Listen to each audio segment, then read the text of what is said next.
When a contractor says, I can't find good people, what do you think that really means? Well, I think a lot of times it means that in the past, they maybe haven't either fished in the right pond or they haven't had a clear idea of who they are.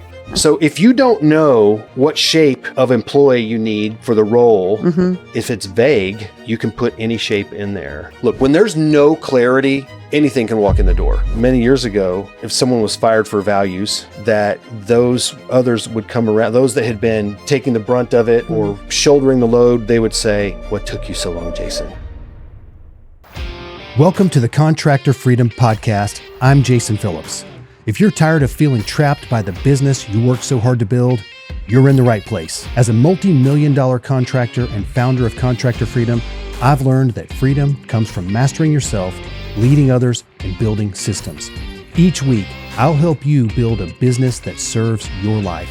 Because the goal isn't to build a bigger prison, it's to build a business that creates freedom. Welcome to Contractor Freedom. Let's go. Today, we're talking about why most hiring problems aren't people problems, they're clarity problems. And today, joining me is Jennifer Smith. She's a senior leader, HR manager, culture champion at Phillips Home Improvements, and she gets to decide who comes in the door at Phillips Home Improvements. Welcome, Jennifer. Thank you. I'm glad to be here. So I want to suggest that most people problems aren't people problems, that they're really clarity problems.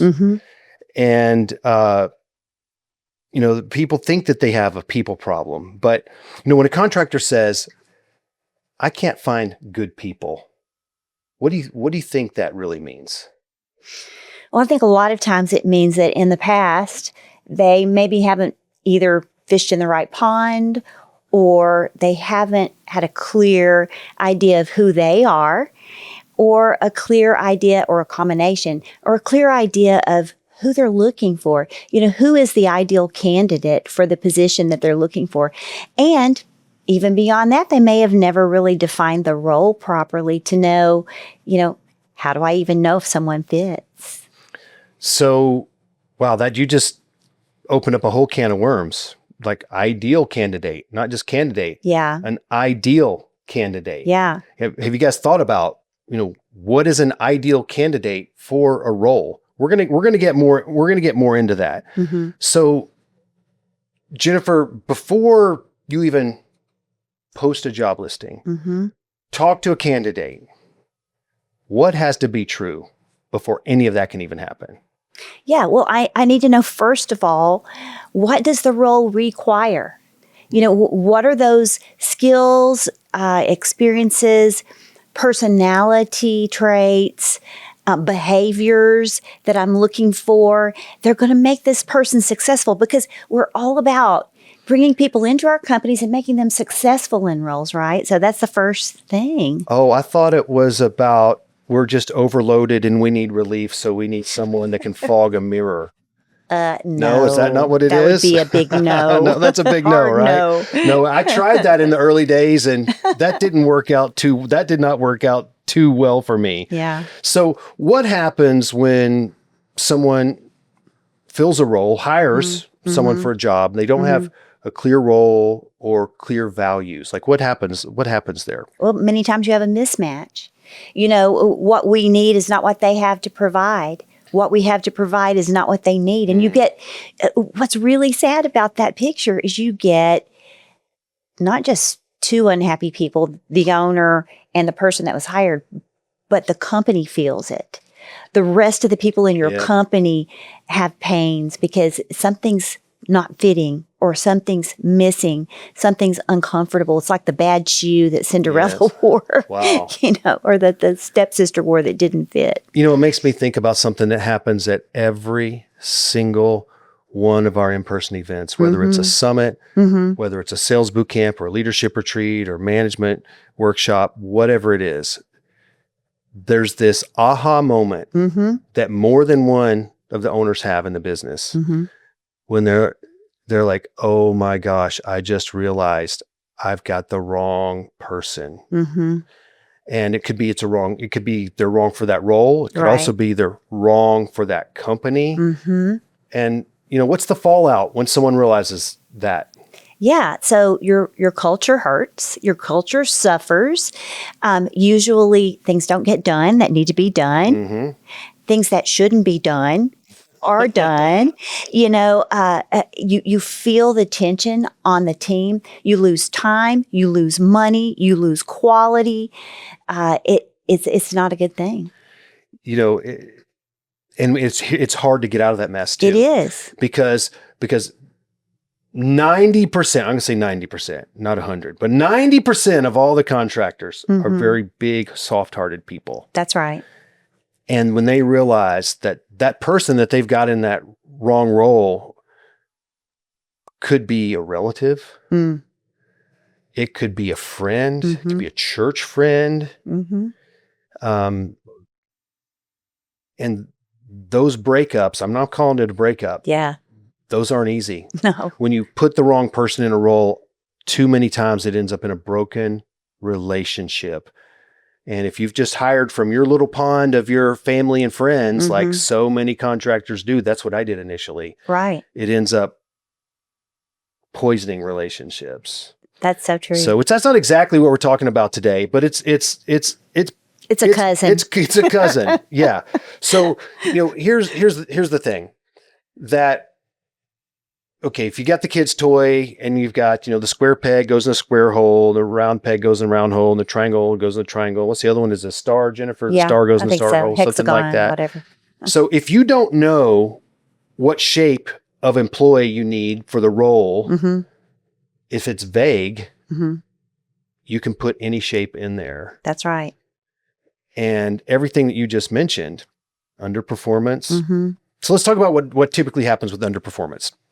And because, you're HR, you see a perspective on this, but let's look at how this staircase, that goes down, not up, works. You're not clear on the role. So you don't have a clear job description or key result areas or KPIs. Right. So now you've got an employee that comes in, wants to pour their heart into their brand new job that they love so much. And they have a fuzzy target. There's no way for them to say, oh, I'm succeeding at work. That's right. Other than, is the boss yelling at me today or mad at me? So what happens is now they're trying their best, but they're missing the expectations. They don't know clearly what those expectations are, partially because maybe the manager or the owner doesn't really have clarity, him or herself, but there's disappointment. That's right. Then that disappointment starts to surface in mannerisms, tone of voice, just all of the interactions until eventually the owner or the manager, we'll say the manager for now, has to have an accountability conversation for underperformance and put someone on a PIP plan, right? I know you guys have dealt with this, okay? Listen, contractor, I know you've dealt with this. Yes. So you put them on a PIP plan. Well, that didn't go real well. So now that employee leaves that conversation, not with hope of a better future, but with, oh, I'm about to lose my job. Okay, I'm trying harder. And then the lack of the gap in performance still remains or gets bigger. So that was another conversation. So now this pattern of negative conversations begins to be expected on both sides. And it just spirals down, down, down until someone quits or gets fired or there's a blow up. And that's absolutely terrible. And I feel like we as business owners and anybody in the HR role in talent acquisition and hiring has to do a better job on making sure that people fit. Yes. That people fit the role. We have to know the role. And now I got into something else there. Part of that is how you handle a crucial conversation, which that's a different topic, maybe for another podcast episode. But I've seen this play out. Unfortunately, in my early days, I did everything wrong for you guys, so you don't have to do everything wrong. Okay? I did all the stupid stuff, so you don't have to. That's why you're here today. But back to Jennifer.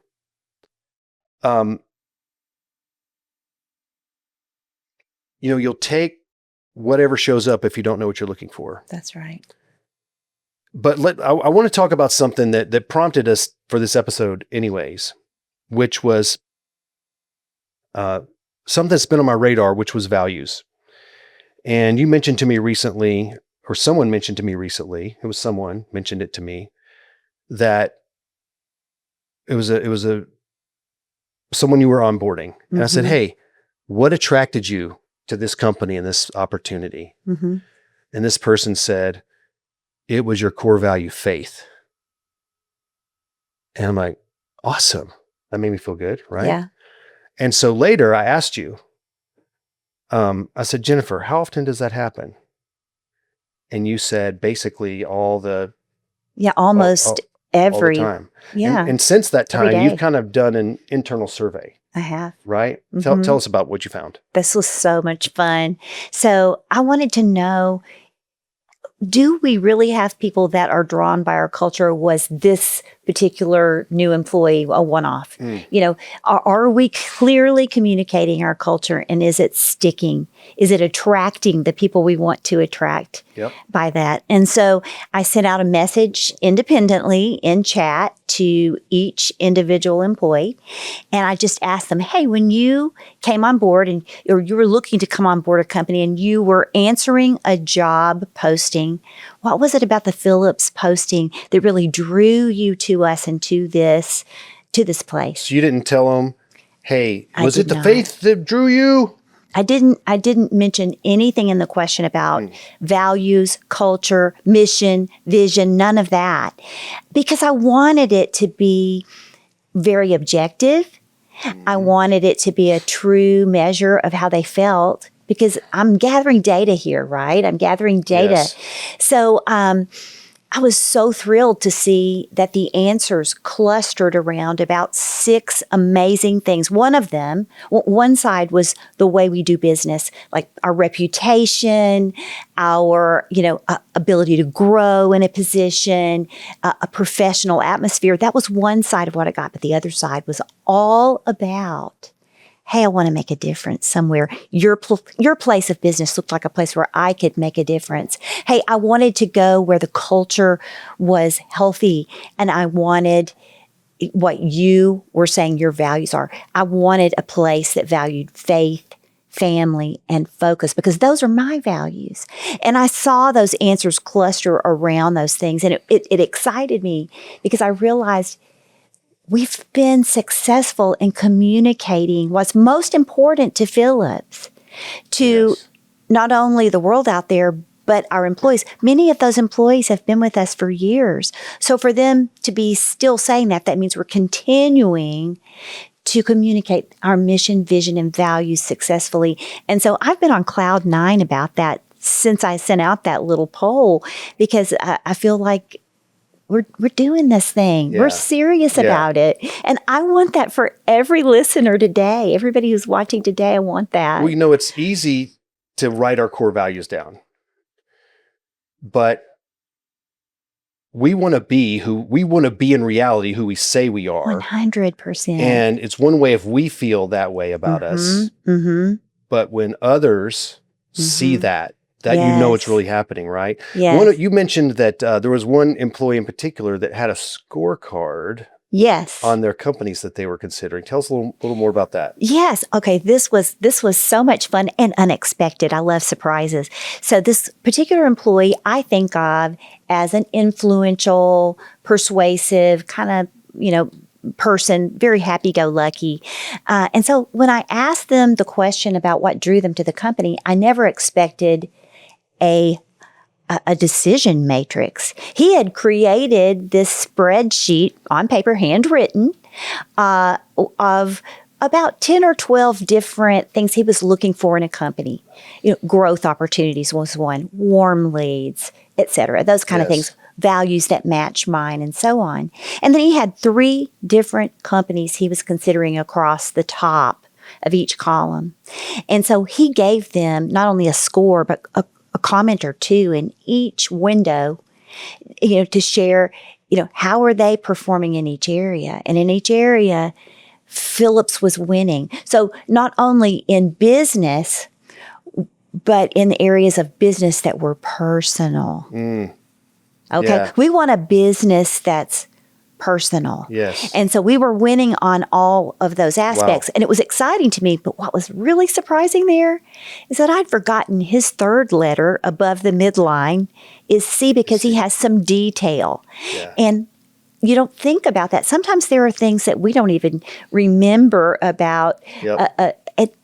And it was exciting to see that he was using data to make his decision about who he wanted to spend the next part of his career with. And it was us. Yay. That is, I love hearing that. I love hearing that. And I don't get the benefit of hearing, all of your applicants tell why they came. But, it makes me think about something. I want to share a quick little aside here about, I'm just going to say 15-ish years ago. And I was praying, I was dreaming of the future. And I felt God tell me that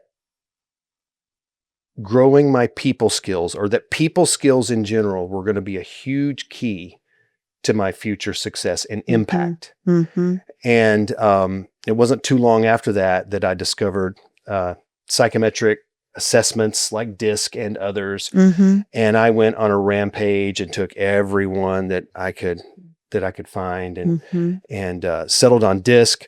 It changed my life so much that I went and got certifications, and like, Jennifer, you got to do this. So Jennifer now has multiple certifications in this stuff. And because this is an absolute key, and we teach a lot about this at every single event, because we believe that this is one of the most powerful and easy to learn skills to help you be a better leader, manager, teammate, spouse, parent, everything. Absolutely. And so you hear Jennifer talking about his C. Well, he has a level of conscientiousness that's above what we call the energy line. Correct. So, and I might mention something else. If this is your first time tuning in to Contractor Freedom, well, I also have a home improvement company called Phillips Home Improvements, and Jennifer is the HR manager at Phillips Home Improvements. So you'll hear me talking about our company, and that's what she means. She's not talking about Contractor Freedom at that point. Correct. So Contractor Freedom doesn't do home improvements. So I thought I might add a little bit of clarity for everybody there. So back to the values. Okay. So our very first core value at Phillips Home Improvements is faith. It's faith, family, and focus. And when we say family, we don't just mean like, Jason's blood family. We have a broader definition of that, which we'll maybe share a little bit about that later, but faith. So we're leading our values with faith. And you are, Jennifer, you're weaving that into every job posting. Absolutely. Right? Somewhere. So what might that sound like or look like? Yeah. So when I talk about our awards and that sort of thing, and I talk about culture, I talk about, we earned Best Places to Work in 2022, and on several other years, we've kind of been an honorable mention there. And I mention maybe for our values such as faith, family, and focus, or I may weave it in at the bottom where I say, these are the things that we're known for, as well as our core values of faith, family, and focus. But I try to weave it in somewhere where it's if you're a discerning reader and you're the person we're looking for, it's going to catch your eye. You will have already gotten through the behavioral pieces of that job posting. Nice. Yeah. Okay, many years ago in my journey, I wasn't clear on our core values. And I was taking, I wouldn't say anything that walked through the door, but a lot of what shouldn't have been walking through the door. Yeah. And I had a toxic environment. That was one of the things that Jennifer, along with Joe, really helped turn it around and build on a new foundation, right? And I'll be forever eternally grateful for that. But here's why is all this important? I'll give you an example. It's not just because, I had a toxic environment, and now we're literally getting awards for ethics, not that we were unethical before, but getting awards for ethics and best place to work and honorable mention and all of that stuff. That's not to brag by any means, but that is proving that what we set out to do is becoming true. Yeah. And here's, a lot of guys, gals, they see stuff on social media and, you guys, a lot of you guys listen, I love cars and spend a lot of crazy money on cars and all that stuff. And that might get noticed, but when people come spend time and they come to one of our events, our in-person events, and they get to meet Jennifer and Joe and Josiah and the rest of the team, and they get to meet my wife and my kids. Every single event, when I ask contractors, hey, what was one of your takeaways? I get something along these lines. Jason, I don't need the house. I don't need the cars. What I really want, Jason, I want a team like yours, and I want a family like yours. That's what the real value is. That's what true success is to build the family and the team. And it's not about the money. It's not about the houses. It's not about the cars. Those things are niceties. And when people come, they see what's real success. And what we're sharing today is foundational to making that become true. Absolutely. And think about this. If you're not clear on who you are as a person, on who your company is and will be, then you're never going to have a team that's going to champion your vision and your values the way you want. And so when we lead with faith, you know what we're immediately doing? There's people that see that and they're like, oh no, we don't want to work for this kind of company. Okay, fine. They immediately opt out. We bless you, but you're the wrong fit. And you realize that you self-selected out, and that's fine. It's actually good. It's not only fine, it's good. It's great, right? Yeah. And it puts up there right up front who we are. Now, again, the burden's on us. We better live up to our values. That's right. We better live up to our values. So your values should cost you something. Are your values strong enough? Are you convicted enough in your values? And can you be bold enough to put them out there? And look, ours is faith. Okay, yours doesn't have to be faith. But what do you stand for? What do you stand for? Put it out there. It's like you're fishing out there in the ocean on Indeed or wherever you're fishing. Your bait is going to catch something. Do you want it to catch the right thing? Right. Look, when there's no clarity, anything can walk in the door.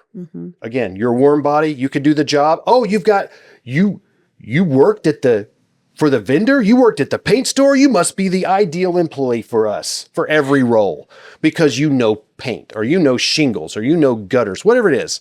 Just because you've done it before, you must be perfect for us. That's that general assumption, right? And so when you're not clear. But Jen, what happens downstream when someone looks good on paper, but they're really not a fit? What happens? Well, a number of things can happen. I'm thinking about several mistakes that I've made in the past. We all have made them. But sometimes someone walks in the door that doesn't have the skills and the experience. Sometimes that's the issue. And you continue then to have conversations. You continue to have mistakes. You continue to have issues, and you live on hopium, so to speak, that this person will improve. And you continue to maybe even have warnings and those kind of things. And it ends up maybe in a really negative situation where you have to let that person go. And you've lost precious time. With some candidates or some employees, we've lost 3 months, 6 months. How much is that 6 months worth to you? How much is that 3 months worth to you? And the money that you spent on this person, the mistakes that were made and the reputation that you might have lost through that in that department. So that's one example I'm thinking of. Then sometimes it can be someone who just hasn't learned how to manage. It could be a manager that maybe they're a great producer.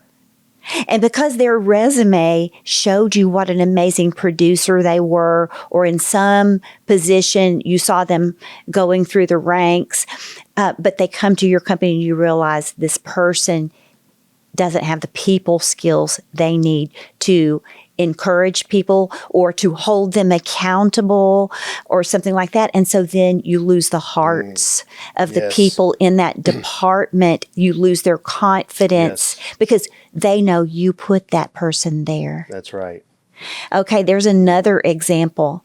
And then I'm thinking about someone else who maybe just was not a culture fit because of some beliefs that couldn't be uncovered easily up front.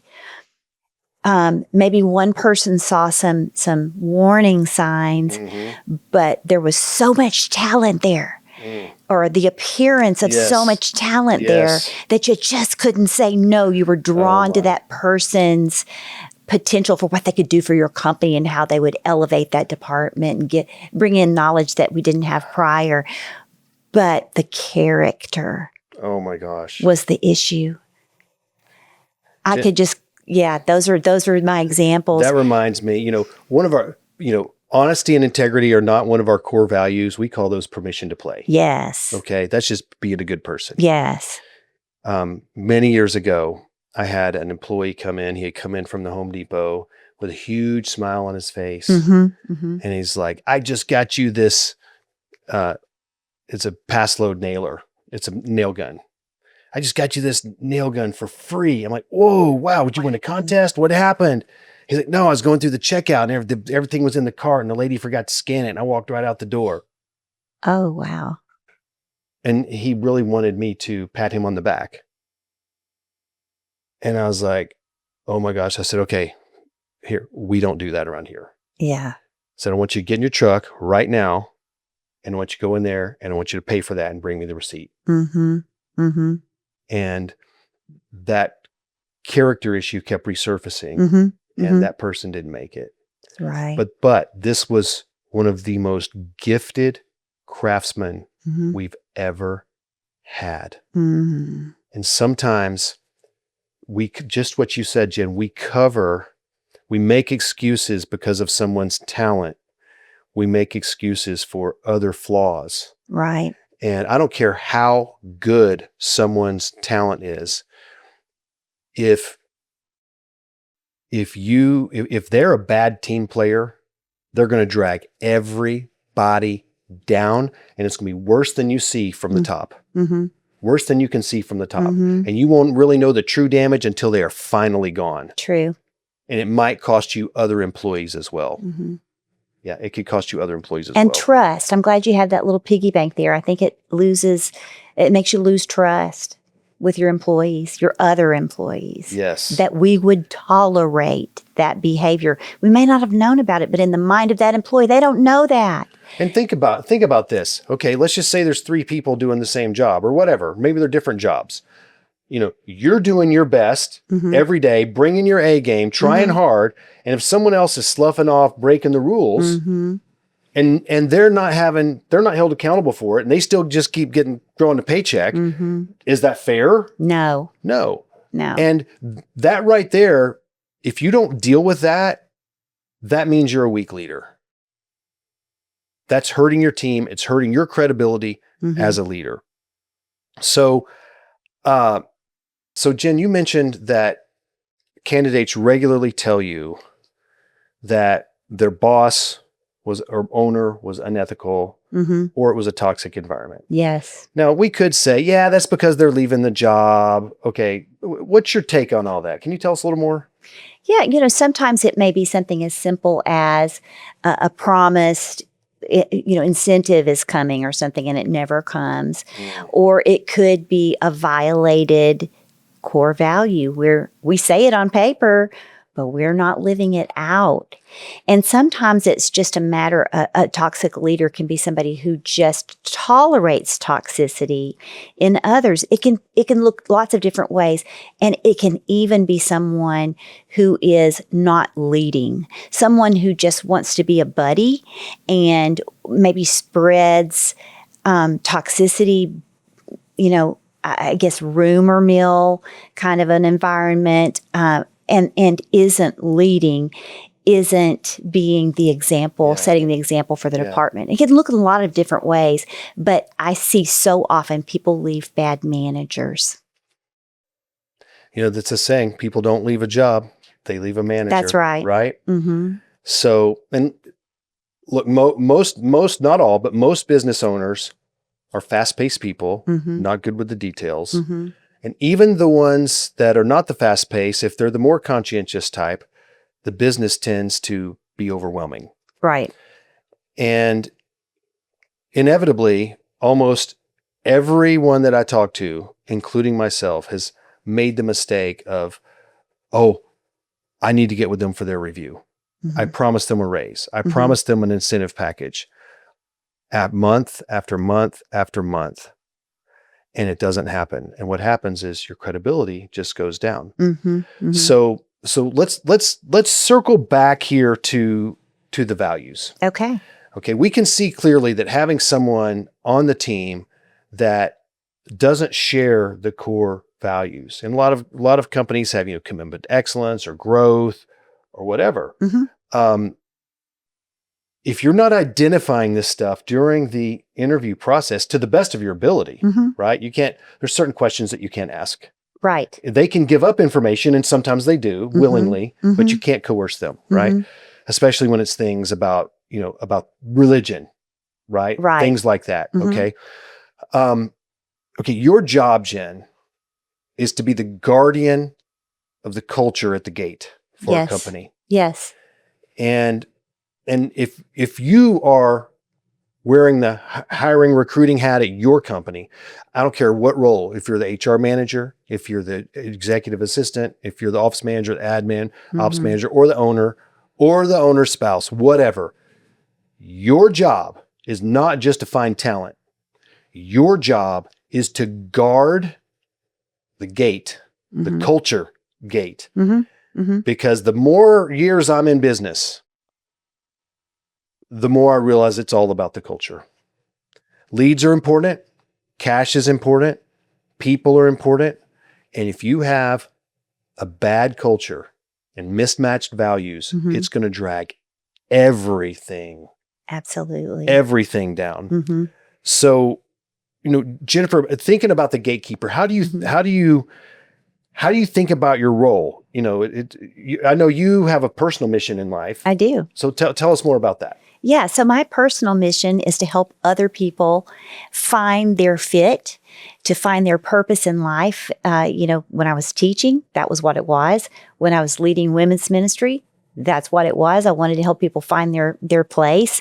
And here at Phillips, it's just been a continuation of my life's mission to help people find their fit. And I feel that as we bring people in and we share not only our core values, but we're looking for people that, get it. They understand what's required of a role. They want it. They're doing the things that show that they're eager to do well in their role. They have the capacity to do it, meaning the bandwidth in their life mentally, physically, emotionally, spiritually. Yep.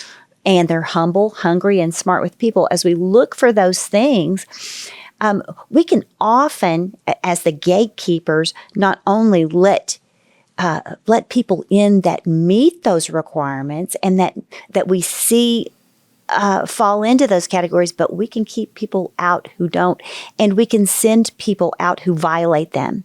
And I have found that anytime you find someone in your company where there are issues, if you will go back to your core values and to those other items, get it, want it, capacity to do it, humble, hungry, smart with people, you will inevitably see 1, 2, 3, 4. You'll see categories that are being violated. When we measure against those things, and truly they're more than what's on paper, they're what's written on our hearts, because we speak them when we stand, we speak them when we sit, good. We speak them in our meetings, we speak them at quarterlies, all of that. We live them. Hire, fire, promote, love. Yes. by those, then we really create the culture that's consistent with what we want to see. And so as a gatekeeper, that means I keep out the wolves in sheep's clothing. Mm-hmm. I look to dig out the gold in people, Yes. to find where it is, where are those extra skills and talents that we didn't even know we needed yet. And I'm also looking for those ideal candidates who have it in spades culturally.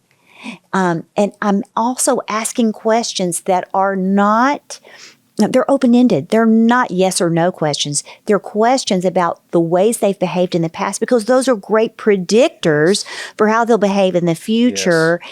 And asking those questions helps us to guard that culture. For example, one of the questions I love to ask Jason when people come in is, tell me about a time when you had a much loved process, something or a project you were really married to, you loved, and because of business needs changing, or maybe a leader came in and said, hey, we're just had a storm, got to change gears, or spring is coming, got to change gears. This project is no longer relevant, or whatever.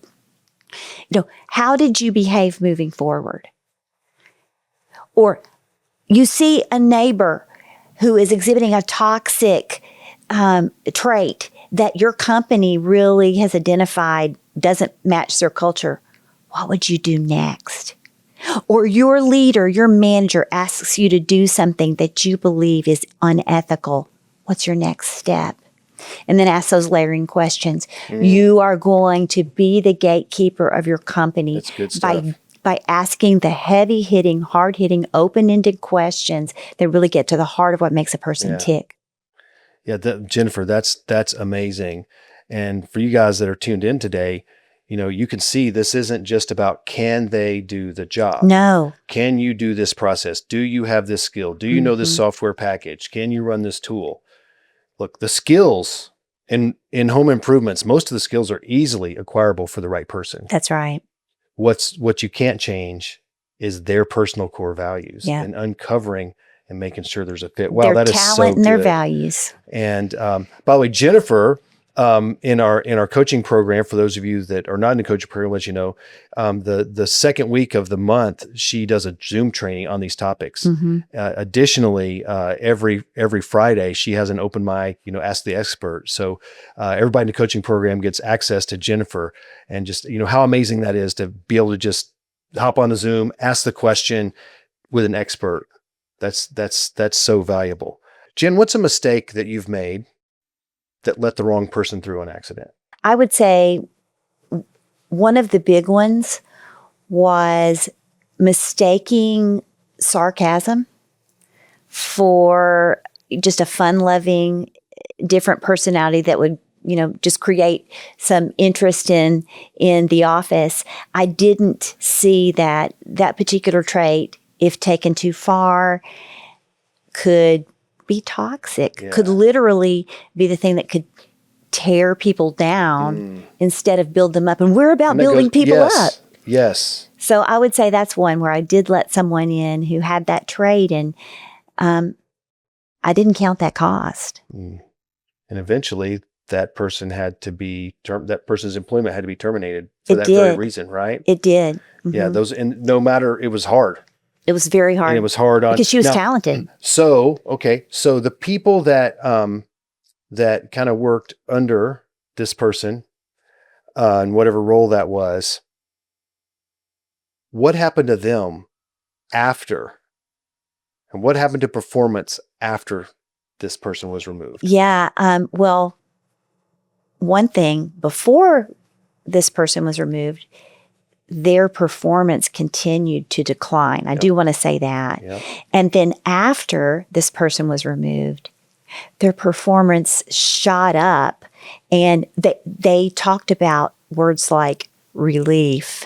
They talked about words like peace. They talked about words like, I'm excited about my job again. Oh my gosh. They talked about things like, we feel free to do what we're good at again. And so that tells us that, we let in that that person that wasn't right to work with them. And, I wish I had known earlier and put a stop to it. And I take responsibility for that. Well, and here's another thing. Look, none of us are perfect, right? Here's the thing. That person was removed even when there was not a replacement because it was that important. It was a sacrifice. One of those sacrifices you talked about for great culture. We have to sacrifice hard things today for a better tomorrow. Yep. Many times, I believe the company we want to have and the culture we desire to have tomorrow is just waiting on some hard decisions today, some bold moves today. Just a few, not a lot. Conversations just too. A few. Yeah.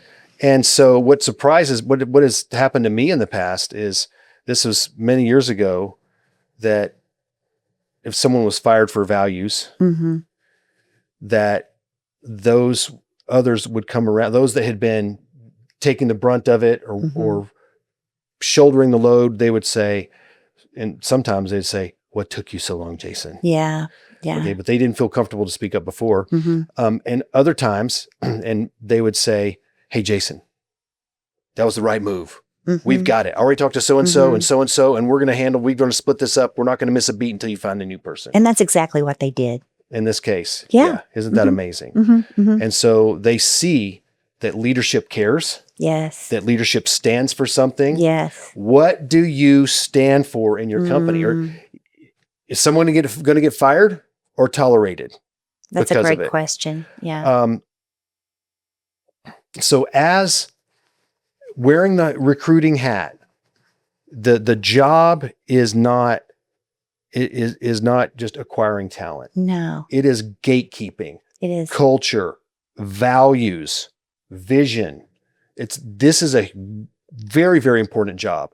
That's why you don't just hire just some admin to do this. I'm not saying an admin can't do this. Right.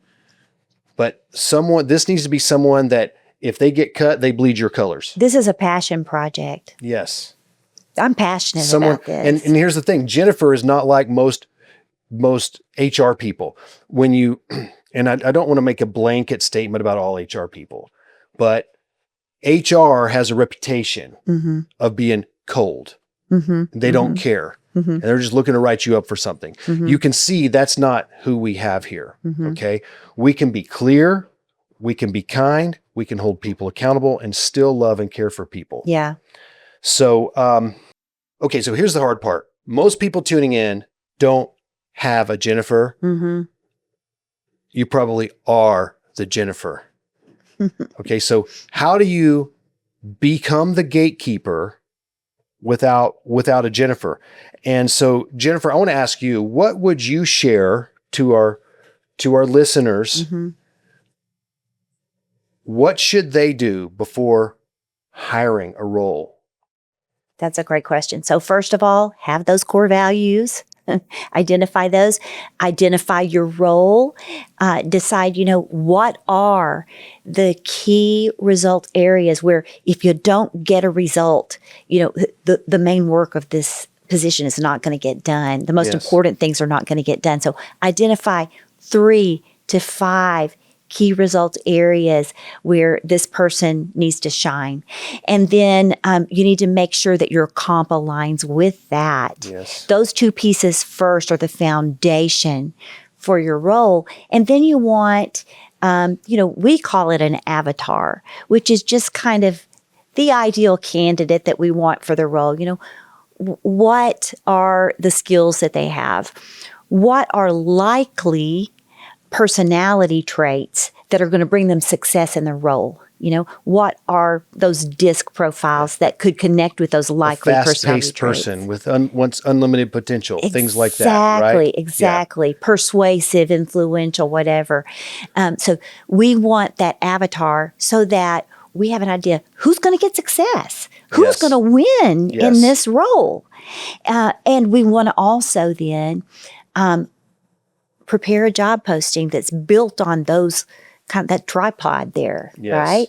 And so as we build that job posting, what's beautiful about it is you're going to speak the language of the person because you've already identified what that language is that's going to attract the talent that you need in that position. And we're going to say, hey, if these are things that are characteristic of your personality or things that you don't want or do want, maybe it's not a fit for you. And it's a great fit for you if you have these traits or want these things. That's one of my favorite parts of the role packets. I love that. One of the parts of the role packet is the job posting. Yes. And there's a section, my favorite part is this is not a good fit for you if. Right. And you literally list out the traits. You're not good with change. Right. For some role packets, right? For some roles. If you don't like to hear the word no. Right. Okay.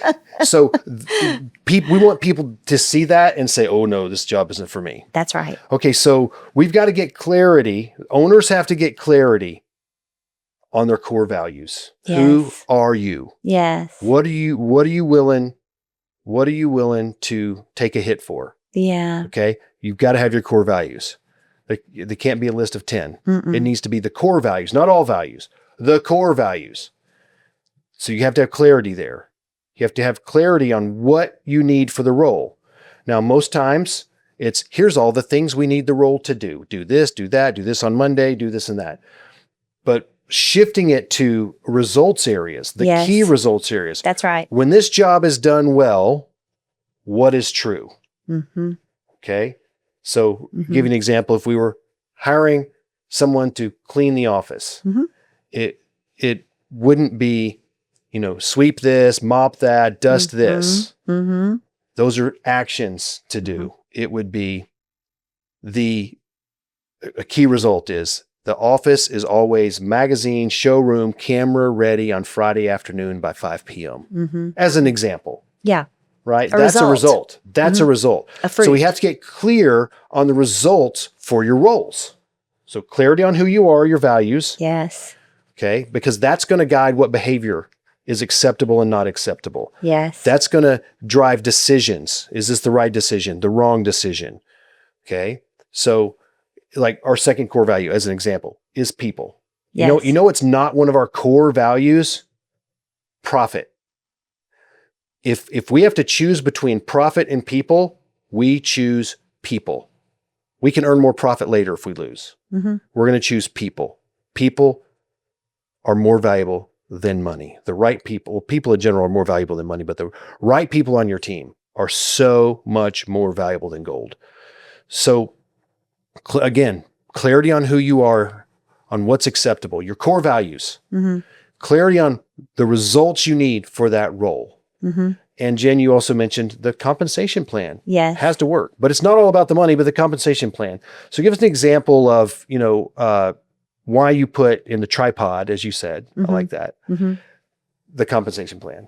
Well, the compensation plan is going to reward the right behaviors, the right things that you want to see in that role.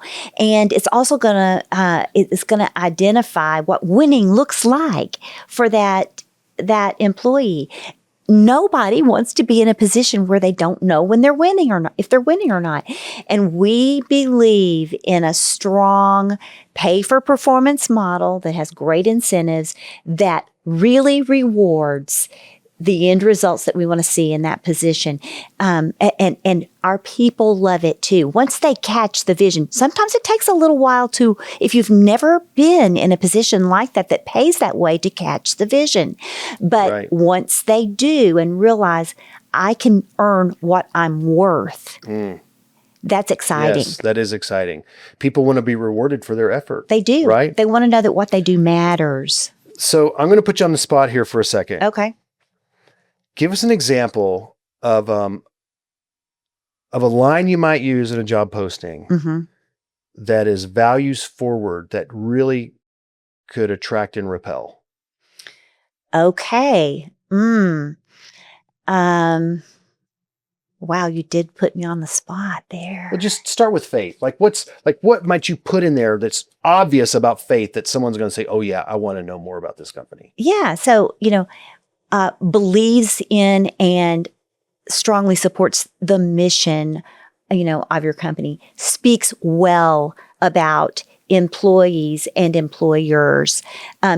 Faith is a piece that's not only about God, but it's also about how do we interact with our fellow man as well? Do we trust them?